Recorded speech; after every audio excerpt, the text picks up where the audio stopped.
salaamaaleykum amis téléspectateurs de la VFtv maa ngi leen di nuyu di leen ziar di leen wax na leen namoon naa leen man nag xam nga su ma génnee rek mooy maa ngi dox ci farata te tey dama seet si ndaanaan dama seet si ku nga xamante ne nii sama nijaay la non seulement mais doomu Bawol saf sàpp ci Bawol ba pare xam ngeen rek day dox ci social mais même bu dul loolu sax maanaam tonton Omar Samb ñëpp xam nañ li muy def ci dëkk bi ci sport ci lépp daal ci xeetu loo xam ne rek daal maanaam luy jëmale askan bi ca kanam la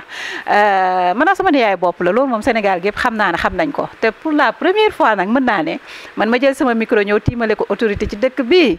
xam naa ne kon la ma yëkkati ñor na ma de lan moo ma yëkkati xanaa na ñu wax ko seet si tey war a waxtaanee ci li nga xamante ne nii mooy waa Express festival Bawol Challenge Show bi nga xamante ne nii le 24 décembre lay doon incha allah fii nga xamante ne nii mooy stade Ely Manel Fall ñu war cee nag rendre hommage ay nit ñu nga xamante ne nii dañu marqué histoire Diourbel ay ñoo xamante ni dañ doon accompagner le milieu sportif ñoo xamante ni dañu accompagner le milieu social ñoo xam ne dañu accompagner la société en général ci biir loolu nag Demba Tàkko bokk ci ñi nga xam ne dañ ko war a sargal te Demba Tàkko ku koy rendre hommage wax dëgg fa yàlla boo ci bëggee xam te ñëwoo ci Omar Samb yàq nga ko moo tax nag ñu ñëw ci moom mi nga xamante ne nii moom mooy président Sonacos nekk cadre à la Suneor wala à la Sonacos de Diourbel xaw ma ban la ci Sonacos de Diourbel voilà mu ngi noonu su ci kanamee sax dinañ ñëw ci loolu comme ça nga leeralal ñu ko ñu daal di koy bàyyi mu nuyoog yéen su ko defee nag ñu daal di jàll ci témoignage yi salaamaaleykum tonton. maaleykum salaam Ndeye Xaar sama mañes maa ngi lay gërëm di la sant di kontaan ci jataay bi ñu am sànq dégg naa nga ni ndaanaan laa fekk si mais ndaanaan moo ma fekk si aussi ma am mbégte nag dalal la pour ñu waxtaan ci thème bi nga xam ne moom nga indi principalement concernant un artiste un monument une grande personnalité culturelle sportive bu ñuy wooyee Demba Tàkko Sène muy quelqu'un boo xam ni damay bàyyi nga laaj ma ci wala ma wax rek li nga xamee ni noonu laa ko gisee taxawaayam ak ni mu nekkee woon ak Sonacos je pense que c'est une personnalité boo xam ni marqué na son époque parce que bi mu tollee ci ndawam dafa doon ànd ak équipe bi boobu il était plus jeune di ànd ak Sonacos ba à un certain moment les autorités de Sonacos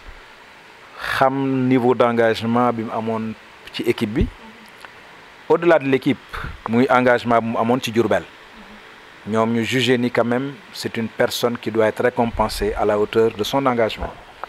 à la hauteur de sa détermination ba ci fànn boobu lañ ko recruter d'ailleurs comme un agent de la Sonacos fa la nekk di liggéey ba retraité terewul mu continuer di accompagner équipe bi bu ñu waxee ci Demba Tàkko Sène wax Diourbel defe naa ne képp koo xam ne da ngay yëngu ci sport ci Diourbel da ngay yëngutu ci sport ci booru SIB nga xam ni xam nga Demba Tàkko Sène c'était un monument c'était une bibliothèque vivante pour l'équipe de Sonacos pourquoi parce que simplement dafa traverser plusieurs époques traverser plusieurs générations de la grande équipe de la SIB jusqu'à la Sonacos donc il a été présent il a été un encadreur il a été un fervent supporter donc tout ça font que moom c'est quelqu'un boo xam ne son histoire est liée à Sonacos. voilà mi ngi noonu donc lim ñu jot a wax ci Demba Tàkko man mi sax ñoo bokkoon benn koñ en plus li ma gën a ràññeeku ci moom mooy Demba Tàkko boo ko gisee regard bi ak sourire bi mu la daan accueillir man maa ngi koy fàttaliku ba léegi nii mais aussi ku koy gis ci biti à part nga romb dajeeg moom toujours ci milieu sportif bi nga koy fekk donc loolu nga ci wax nii man am naa lu ma ci mën a seede mais yéen Demba Tàkko bi ngeen demee tey ba gisatu leen ko lan la leen def. c'est un grand vide def naa ni vide bu rëy parce que quand même quand il était retraité il arrivait que Sonacos buy football il venait au stade il animait parce que ñëpp xamoon nañ ne ko aussi elle avait amoon na benn esprit et c'était un vrai artiste si j'ose dire boo xam ne du point de vue culturel da doon égayer l'assistance da doon aussi mobiliser l'assistance autour de l'objectif c'est-à-dire quand il venait au stade à un certain moment quand il sentait que l'équipe était commençait à s'affaiblir da nga doon gis ne il animait la tribune pour que nit ñi converger vers une même dynamique. Donc bi nga xamee ni yàlla jël na ko nekkatu fi c'est un vide pour nous, c'est vrai, parce que il y a des personnes yi nga xam ne dañ naan personne n'est indispensable, personne n'est irremplaçable,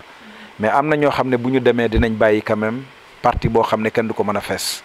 Et Demba Tako bi mu demee dëgg la njabootam ñu ngi fi, mais gëm naa ni aussi c'est quelqu'un boo xam ni Diourbel amel nañ ko njëkkal, Sonacos amel nañ ko njukkal. Et ci loolu defe naa ni bépp Diourbellois fu mu mun di nekk, en tout cas ñi nga xam ne traversé nañ les générations doon ànd ak Sonacos ànd ak ICIB, xam nañ ni c'était une personne marquante qui faisait partie de l'histoire de Sonacos daf ci bokkoon. Donc c'est un maillon de la chaîne, et cette chaîne là évidemment bu daggee da ngay gis ne effectivement il y a quand même une rupture bu am boo xam ni c'est difficile à couvrir. léegi yow personnellement ban lien nga am ak moom boo xamante ne nii à part milieu sportif bi ak moom ki mu doonoon, am nga benn lien loo seqoon ak moom, wala peut-être loo xam ne ba léegi mi ngi law nga seqoo ak njabootam? Demba Tako dafa nekkoon koo xam ni mun naa ni du man rek, képp koo xam ni da nga nekk autorité ci Diourbel ñëpp la yemale woon ci dayoo bi mu lay jox ak ci sagal bi muy sagal nit ñi. Donc c'est quelqu'un bi nga xam ne tey nañu gëm ni ñëpp la amuloon relation yu rafet. Donc c'est une personnalité noonu laa ko mën a tuddee marquante boo xam ne au-delà du sport aussi c'était un homme de culture. C'était un homme boo xam ne il connaissait un peu l'histoire de Diourbel, il connaissait l'histoire du Bawol de manière générale. Donc moo tax ku mel noonu aussi bu demee day marquer un vide. Ñun en tout cas amoon nañ d'excellentes relations, parce que quand même entre employés et peut-être li ñuy wax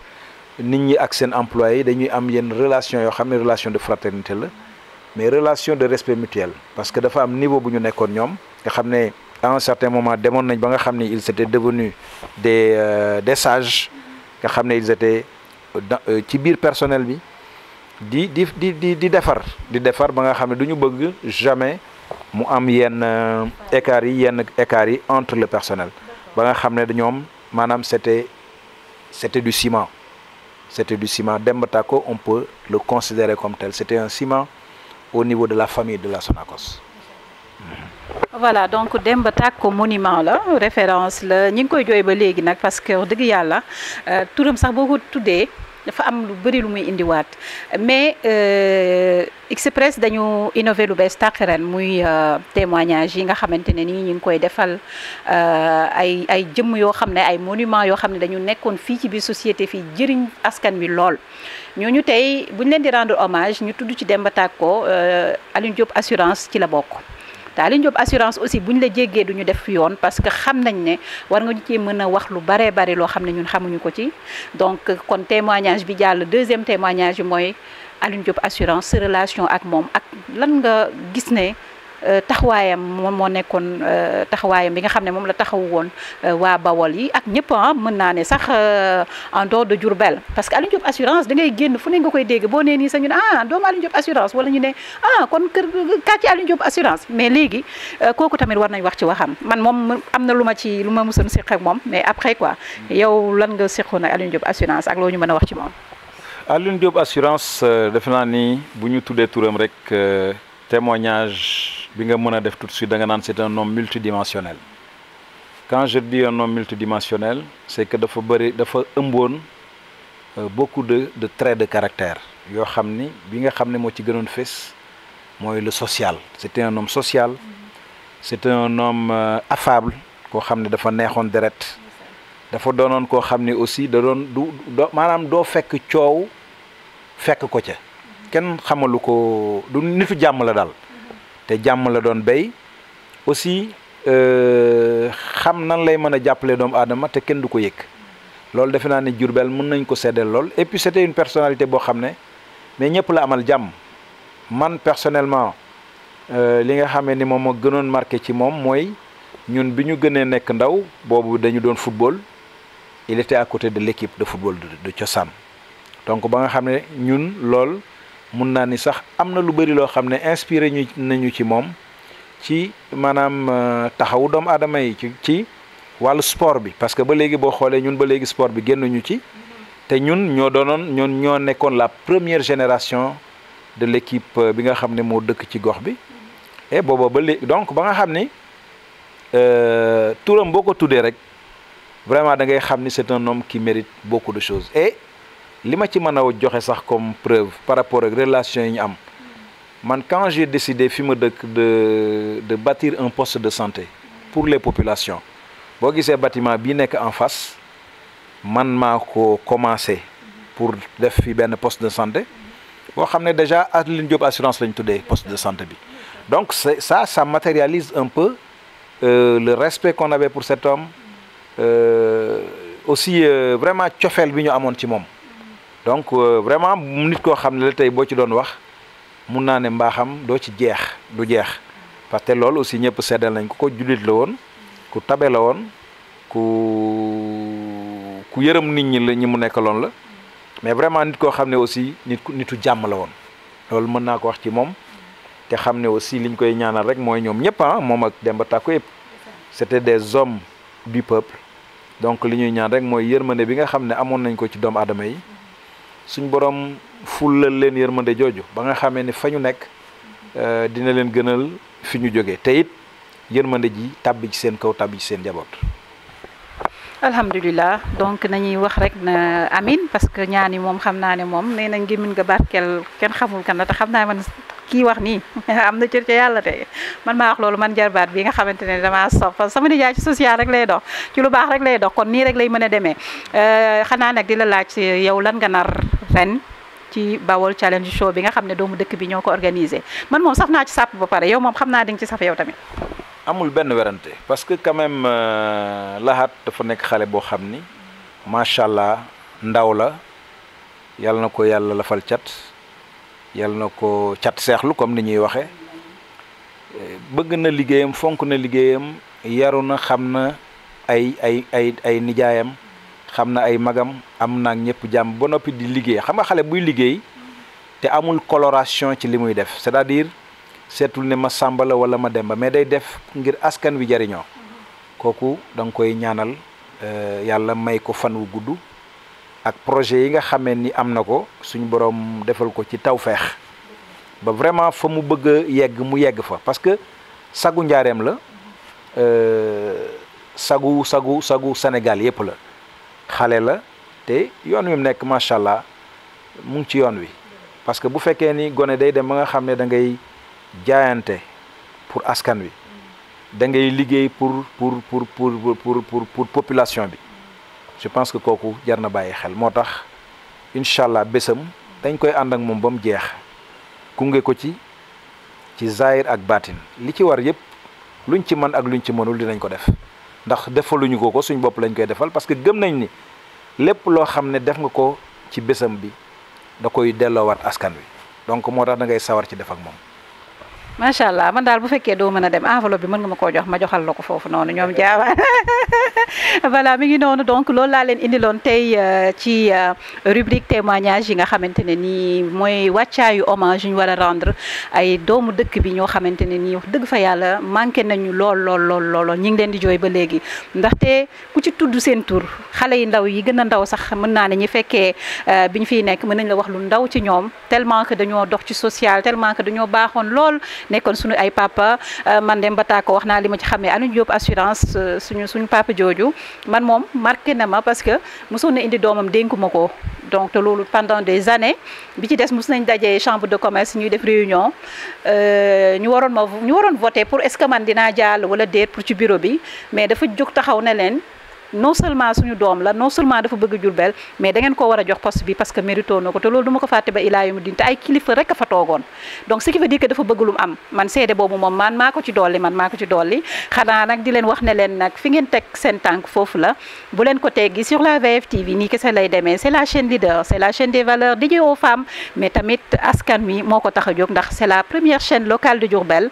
bu ne première chaîne locale ngeen war a xam ne mooy Ndeye Ji Seex c'est la reine mère bu leen ko fàttee à très bientôt. salaamaaleykum mbokk téléspectateurs yi nga xam yéen a baaxoo ci seen télévision VFtv tey ñu ngi nii ñu ngi Grand Diourbel plus précisément kër madame Kébé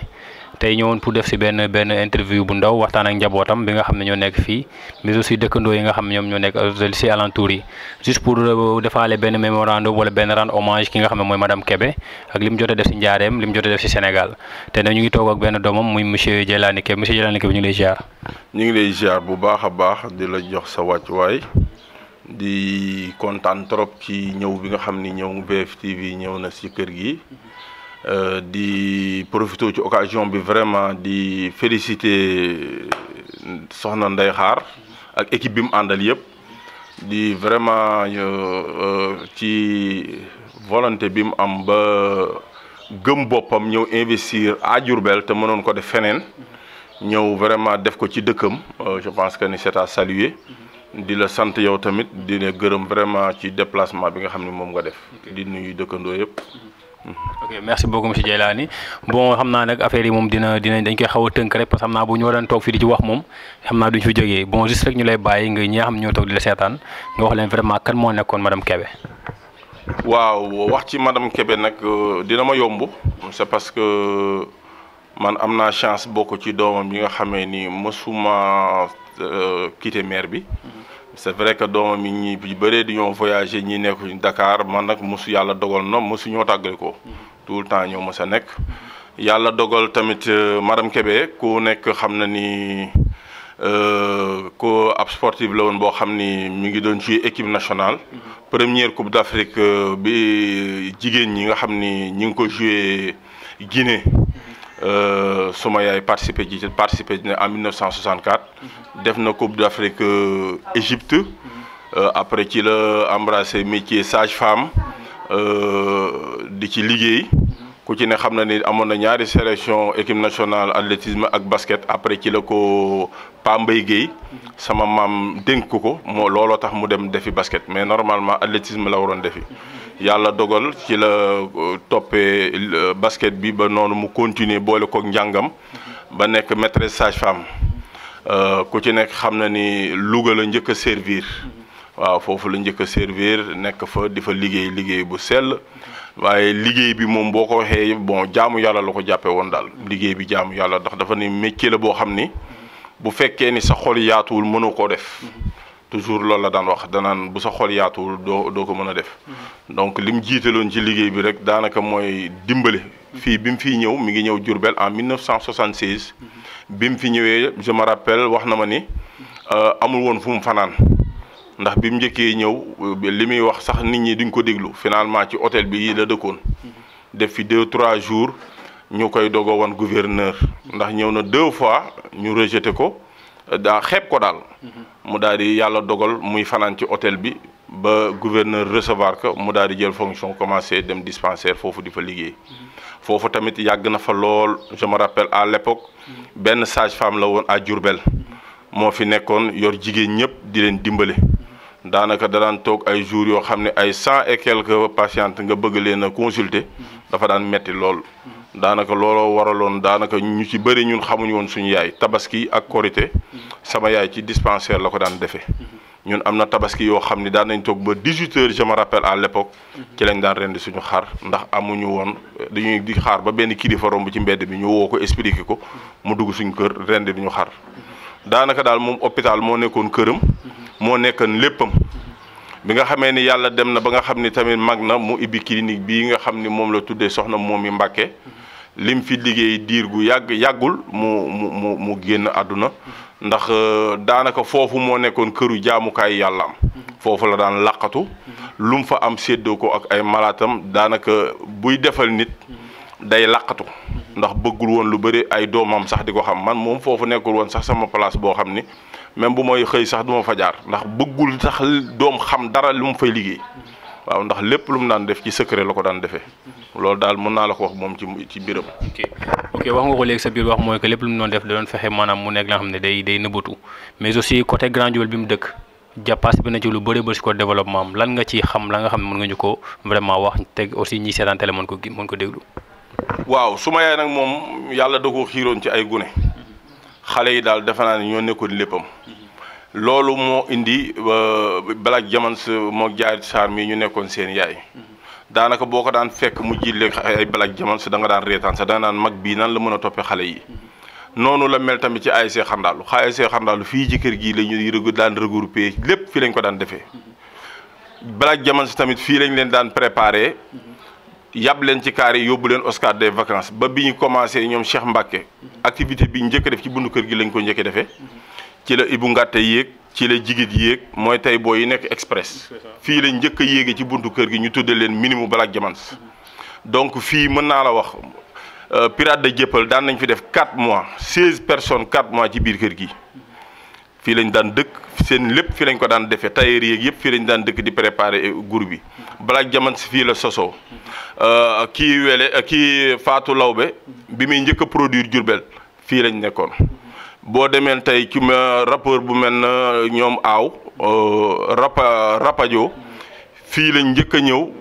bi ñuy Max Crazy bi ñuy ñëw fii lañ produire fii lañ dëkk nekkoon def nañ fi 2 jours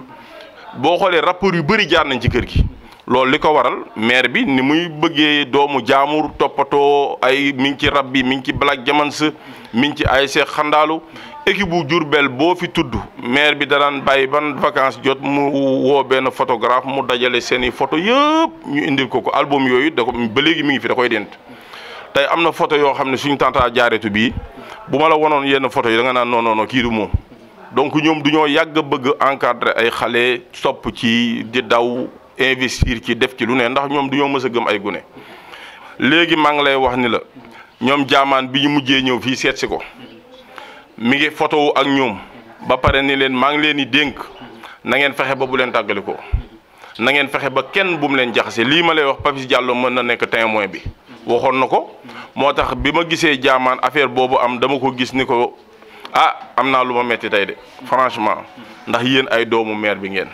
donc bu ngeen tàggale koo tey Diourbel gépp toog di seetaan mu ne ko man de franchement am naa lu ma metti donc loolu lépp da ko daan def ci koñ bi.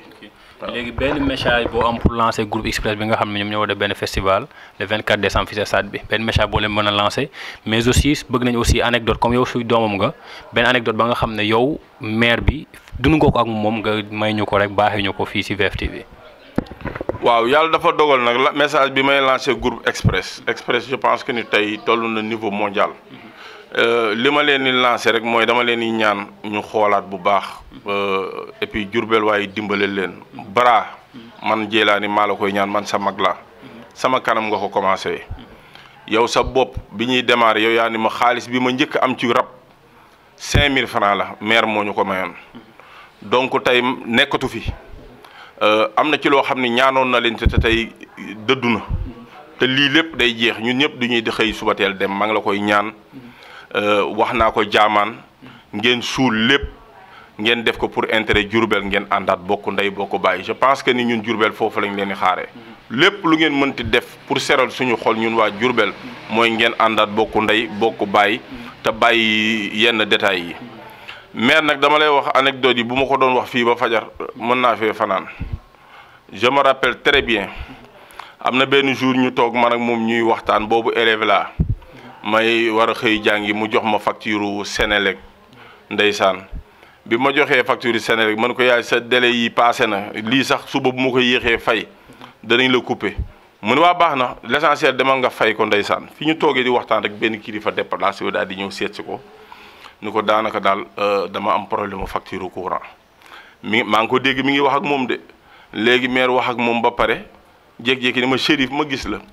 ma daal di ni waa kii lu muy def nii mu ñëw mu ne ma xaalis bi ma la dénkoon laa bëgg nga jox ma ko ma ne ko nga ni mu ne ma xaalis bi mu jox ma rek mu jël ko jox ko kilifa gi ma toog jour boobu nelaw ma ba fajar ndax damaa am lu ma naqari pour wal na ni maire ku yéemi la imaginer yow nga war a fay facture courant moom yorul xaalis gis keneen ko am problème facture courant mu jox ko mu ni nañ ko jox xaalis bi kooku dem fay facture courant moo tax mëni la li muy def waat naa ko ci yàlla ñemee mu ko ci télévision ndax dafay am après lu muy nuru mais li mu ñeme woon def bëri na ay nit wala borom kër yu ko amul fit def ndax man gis naa ba tey maire toog yor lu dul dépense subaam dem jox ko nit toog xëy suba teel tàllal loxo boo waxee mu ni suba yàlla la ndax moom dafa mës a gëm loolu loo wax rek mu ni suba yàlla la li yàlla def xamoo ko moo tax bon tamit ci noonu la demee ndax tamit franchement tamit ñëpp ñu ko jege woon ci dernier jour yi wax jooju la doon wax damay dem donc sant yàlla rek ñu ñaan yàlla yërëm ko taxare ko àjjana.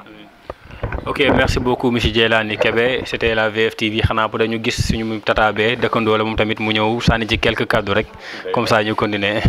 acca ñu continuer ak beneen maire bu ñëw toog léegi moom tamit rakk la si madame Kébé maire ñu ngi lay ziar. maa ngi delloo ziar. yaa ngi si jàmm bu baax. maa ngi ci jàmm alhamdulilah. tey nag dañoo ñëw sa kër gi pour def si benn témoignage rek jël si ñi nga xam ne ñoo doon dund ak madame Kébé li ñu xamoon si moom ñu waxal ñu ko pour ñi nga xam ne ñoo toog seen kër yi mën ko seetaan xam carrément la la maire bi defoon bi mu nekk si àddina ñu bàyyi la rek nga wax ci quelques informations wala boog quelques histoires yi nga xam ne yéen dund nga ko yaak moom. waaw maa ngi leen di nuyu di leen ziar di ñaan yàlla li ñu def nii yal nañ ko def ay at yu bëri mais ki ñuy waxal nii mënuma wax waxam dafa sori ci man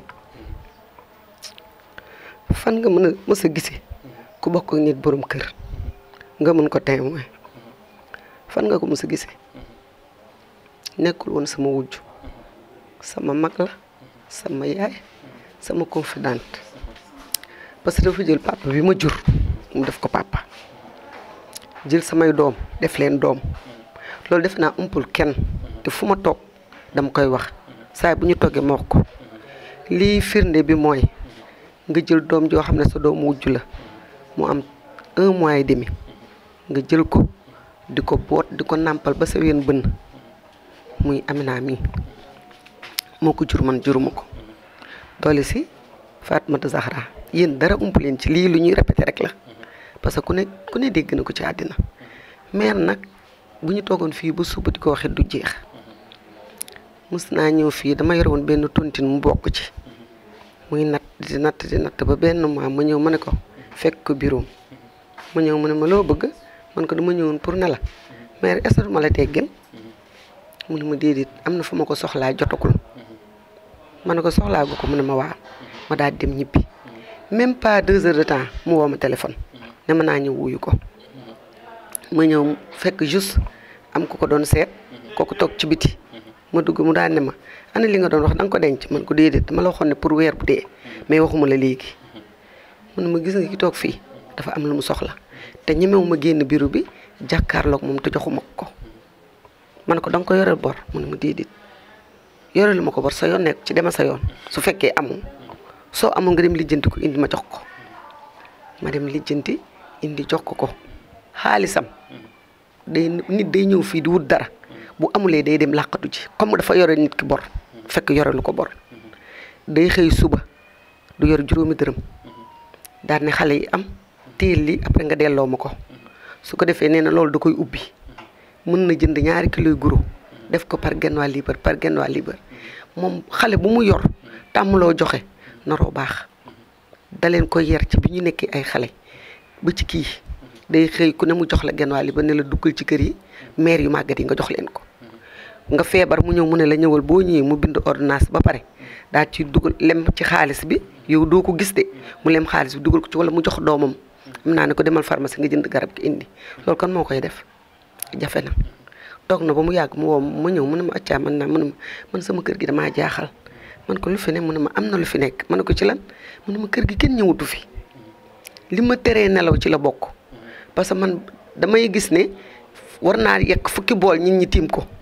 mais damay toog léegi ba sama kër gi 2 bool sax nit ñi duñ ci fees loolu di bëgg naa xam lu mu doon ma ne ko say rawaan dinañ la ko won mu jékki-jékki rek daal di may wone xam naa lan la daal di xëyaat suba muy vendredi mu dem jënd siwo soowum junni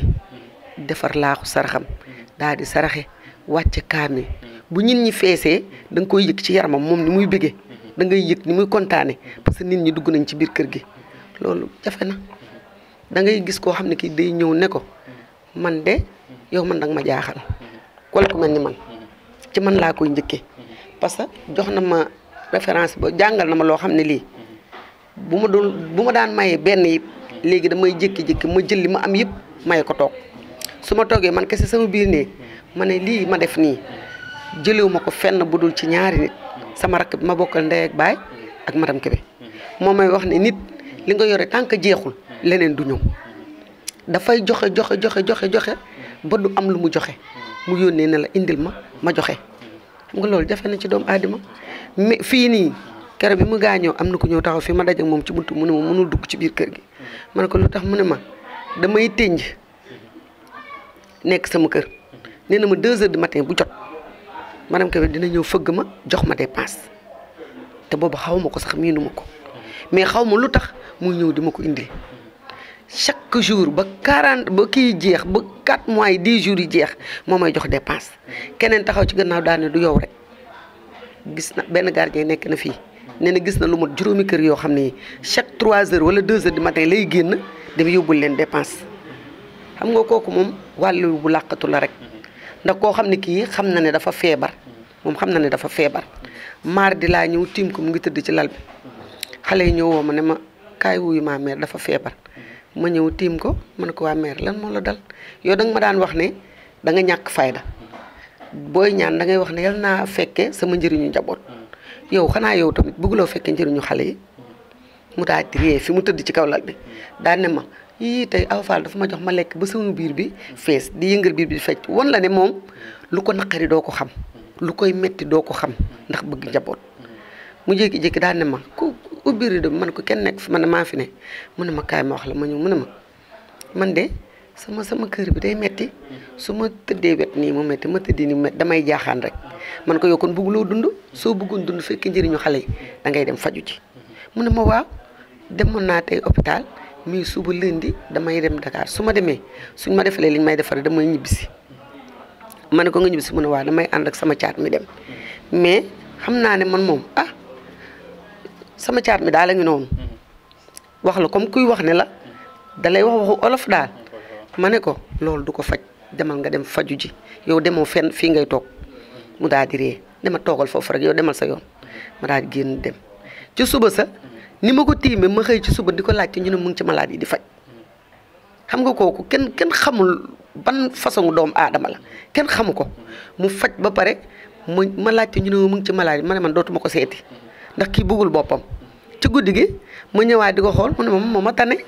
dara jotutuma maa ngi ni mu ngi mel ni dara musuma jot man ci laa génn ñibbi wàcc ko fi ndekete moom mu ngi ci dëkk ëtt bi di def li ko neex di waxtaan di foo di ree ba guddi mu tëdd yàlla moom ko xam nga boobu nit bu fii may wax ak yow nii mënu muy toog lu tolloog 2 heures de temps te sama xel nekkul ci moom da ngay xool man sama papa bi ma jur su amee lu ko metti ci moom lay ñëw parce que moom nee na papa Mamadou la tudd man sama papa Mamadou la tudd gisul papaam mu jël sama papa def ko papa may wujjeeg moom loolu fan la am amul fen jël nag samay doom def leen ni moom moo leen jur sama doom bii nga xam ne nii moom bi ngay wax léegi Zara mi moo ko jëlee sunu kër mu ne ma dafa dégg ne dafa mën jàng dafa brave dama koy jël yóbbu ko mission man ko yaa ngi may tooñ bu ko yóbbu bul yóbbu bàyyi ko fi xale boo yore yàq ko kii rek doy na mu ne ma déedéet yëguma ko ma dem Dakar sama gannaaw la woote ñooñu dem inscrire ko mu def test mu admis test bi mu yóbbu ko di ko fayal na ko lu ëpp 8 ans mu di ko fayal catholique mission catholique man loolu aw ma ko bi mu amee BFEM bi mu ñëwee fii da ngay xool dama lay wax nii dama lay jox benn anecdote boo xam ne bii da nga naan lii nu ko nit mëne kii maa ko jur mu nekk fii di jàng jàngul année boobu yàq njàngam ma ñëw mer nangu ko fi dem yóbbu ko ci sama rakk Dakar mu nekk fa di jàng xaw ma lu mu waxantee kooku ci téléphone fii la taale oto ak chauffeur sama rakk bi sama doom ji nekkal kooku dem na liggéeyi sama doom ji kese moo nekk ci kër gi mu taale fii oto dem ba ci kër gi fekk ko fa wàcce ko dugal ko ci oto bi tëj kër gi jox ko ñi ci suuf ne leen bu borom kër gi ñëwee ngeen jox ko caabi ji jël xale bi indiwaat ko fii ma ñëw fekk ko fi ma ne ko yow looy def fii mu ne ma mère moo ma indi ma ñëw fekk ko ci digg kër gi ndeysaan mu ngi taxaw nii def ni croiser les bras daal di màtt di ma xool ma ne ko waaye yow mère foo jëlee kii mu ne ma maa dem Dakar maa ko indi kii rawaana ma ngi nii sama garab gi bu ko yóbbooti fenn at boobu la Zara am BFEM bi ma ñëwee di ko naan damay félicité mu ne ma amoo dara loo fi wax demal sa yoon xam nga loolu ku koy def ci doom joo xam ne ji yow juróo ko kon sa doom kenn waxu ko man daal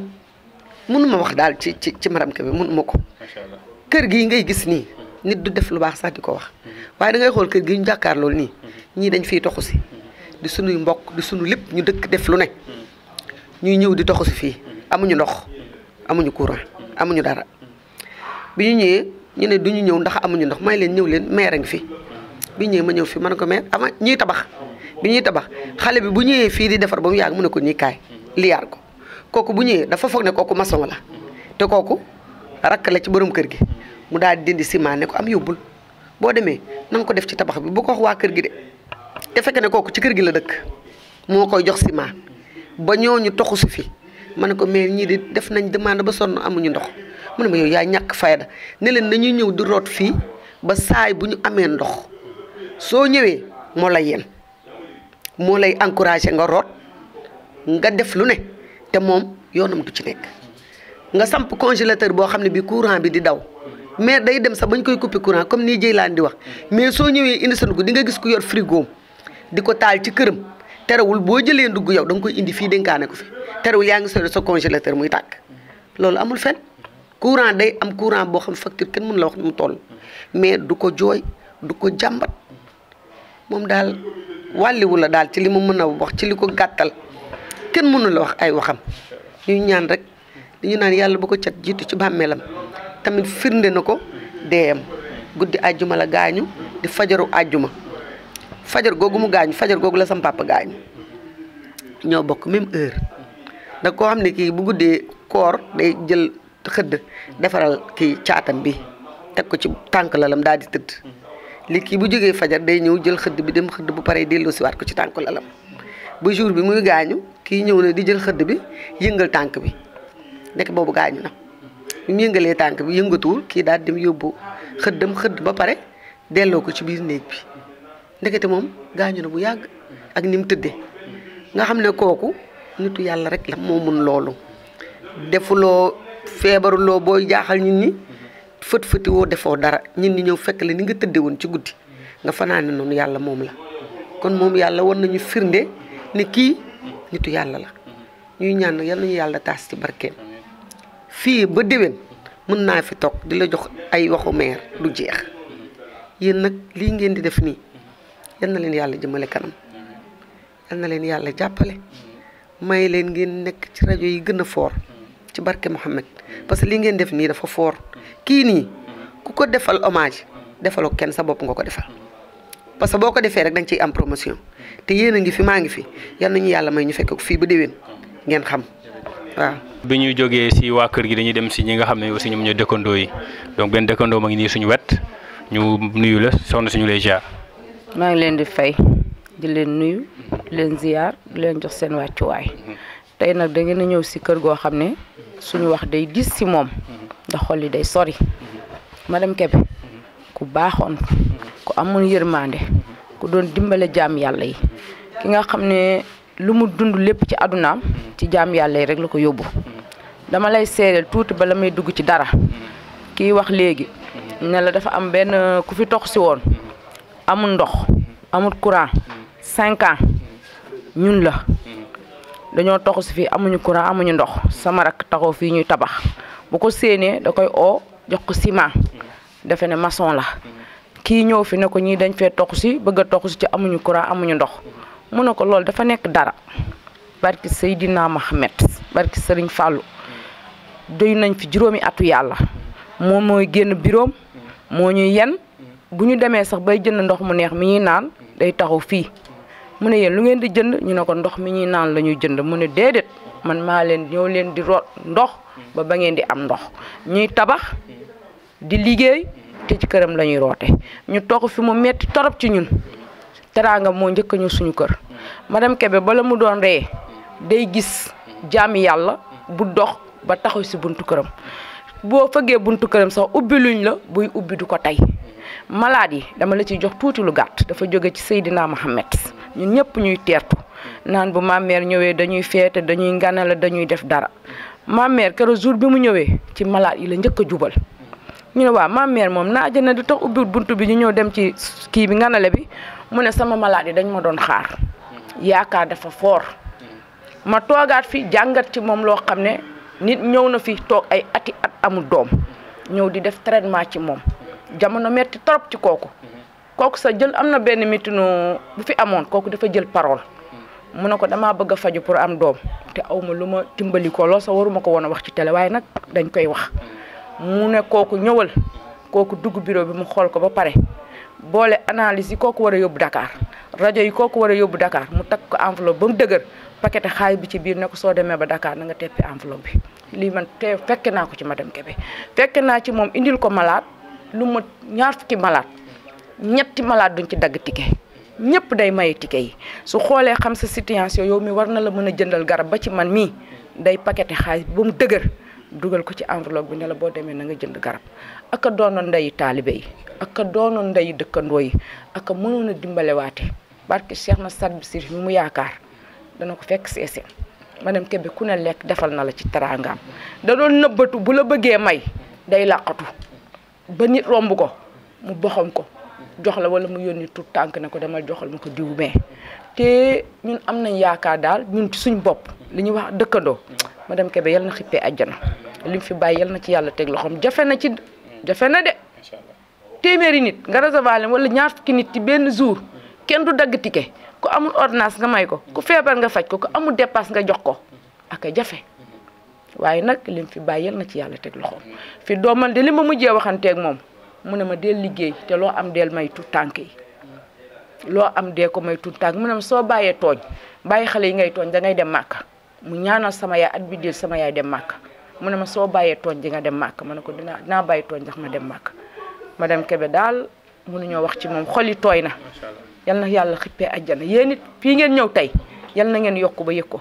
te fii ngeen ñëw tey bu déwénee bu ngeen fi ñëwaatee dana gën a yaatu dana gën a rëy su fekkoon ñëpp ñëw nañ tey kenn du fi xej macha allah ci njabootu madame Kébé yi yal na yàlla def tawféex daal yàlla dafa leen xiiwal lim fi bàyyi yal nañ ci ëppale yàlla buñ ci kenn ëppale yéen yal na ngeen ci jot ku am yërmande ku mën a dimbale jaam yàlla wa xayatu barki Cheikh Saad Bou Chérif. En tout cas merci beaucoup c'était la télévision VFtv ñoo déplacé woon ñëw c'est la famille Kébé ak dëkkandoo yi en tout cas témoignage yi c'est vraiment touchant parce que une personne d'une dimension sociale hyper extraordinaire mosuñ ko gisee nii man bokk man en tant que présentateur c'est la première fois ma gis loolu noonu di jaajëfal ñi nga xam ne ñoom ñooy seetaan ñëpp di ziar la famille Kébé di jaajëfal Jeylaani si accueil bi ak ñëpp aussi di ziar waa kër gi ñoom Amina Kébé ñoom Fatima Zara ñëpp ñu ngi leen di ziar c'était la télévision VFtv di ziar bu baax a baax PDG Ndeye Khar Faye di ko jaajëfal aussi sama cadre Mbaye maa ngi lay remercier bu baax a baax kon donc rendez-vous très prochainement inchallah rabbi sur les bu ma wax onde sax mais sur la télévision VFtv te ma ne onde quoi te ma dem rajo jaajëf